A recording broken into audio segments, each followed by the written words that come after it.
আসসালামু আলাইকুম বন্ধুরা। আজ আমি তোমাদের একটি খুব সুন্দর এবং গুরুত্বপূর্ণ কোরআনের দোয়া শেখাবো।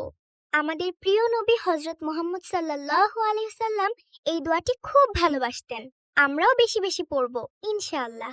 এই দোয়াটি আমাদের প্রিয় নবী হযরত মুহাম্মদ সাল্লাল্লাহু আলাইহি ওয়াসাল্লাম খুব বেশি বেশি পড়তেন। হাদিসে এসেছে তিনি তাওয়াফ করার সময়ও এই দোয়াটি পড়তেন।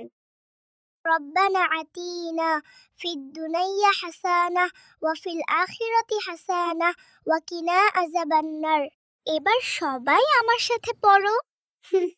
ربنا آتنا في الدنيا حسنة وفي الآخرة حسنة وقنا عذاب النار। মাশাআল্লাহ, তোমরা খুব সুন্দর করে পড়েছো। এই দোয়ার অর্থ হলো, হে আমাদের রব, আমাদেরকে দুনিয়াতে কল্যাণ দান করুন এবং আখিরাতেও কল্যাণ দান করুন এবং আমাদেরকে আগুনের শাস্তি থেকে রক্ষা করুন। দেখো বন্ধুরা, এই একটি দোয়ার মধ্যেই আমরা দুনিয়া আর আখিরাত দুই জায়গার ভালো চাইছি।